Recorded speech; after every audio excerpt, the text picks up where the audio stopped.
Hi everybody, it's Kathy here, and it is the last Wednesday of the month, so that means we're off the board with pineapple papers and we're selecting from our Pinterest boards things that inspire us. So today I've chosen this layout here. It is created by Scrap Room and I'm going to work through this layout. Now recently I've been asked how I know that the patterns and the colours and the things that I choose are going to work together.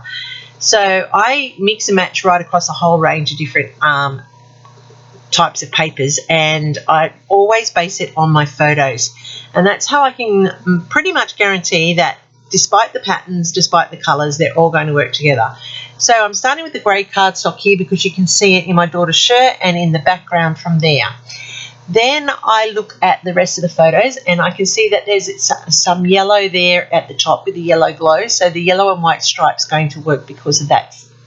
Now in the crown you can see that there are soft pastels, so I'm able to pull in all of these pastel colours here to incorporate into the layout because of the colours that are hinted at in that crown. Now when I put it together, I'm noticing there's the blue there, so I can put the bluey teal there. I'm noticing the peach colour that's in the crown, and that's allowing me to pull that peach dot and white. The browns are going in through the background of the layout as well, of the photo, and then all of the pieces that I'll add complement that as well. I'm going to use this quote here because it's in that peachy browny colour. And then for my cut file, I'm going to use, I can use a black outline for the cut file because of my daughter's shirt. And then the colours that I'm going to fill the cut file with are the colours from the crown.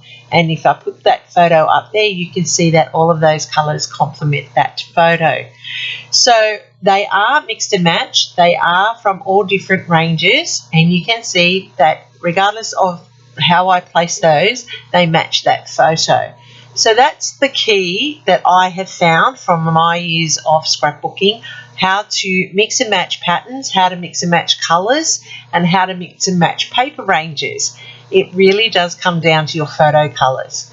So I am using the scorched timber from Tim Holtz to ink the outline or the outsides of all of my framing here. I had gone ahead off screen because you didn't need to see me do it, to cut down and trim down those pieces of paper. So I use the grey as my frame, and I always cut that as a 1-inch frame, and I take the grey from inside the cardstock to use for matching my photos and using on the frame.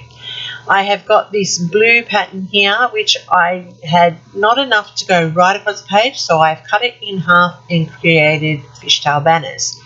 I have cut these tags out from the paper that I showed you with all of the cutouts on it, and there's that quote that I showed you as well. So my square was done with that brown paper, brown and white patterned paper that I showed you, and it is a square a rectangle really, that I have cut out, and it was 10 3/4 on the outside by 10 3/4 in length by 10 and just 10 on the width of it.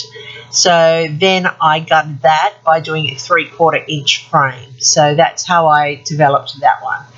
Then I have these fishtail banners here, as I said, and they are 3 inches in width from point to point. And then I have these piece of cards, the peach and white paper that I used here, and I have cut that to be 9 3/4 by 10 3/4. Then, as you can see there, look how pretty that camera looks. I did that using all of the colours that I showed you, plus the spotted paper from the background there to match that cut file to back it. And then they all match the colours of my photos. So when I put my photos down on this layout, you can now see that all those colours come together and complement my photos so that my photos still stay the focus of the layout, and all of those patterns mix and match and go together well. So I have a range of papers here, from Uniquely Creative to plain cardstock until I'm not even sure what that brown frames and the stripes were from. So you can see that there's a whole different range of papers coming into play to create this layout. And the colours are what have all been driven from the layout of the photos, and that has allowed for the complementary colour scheme to work in this layout.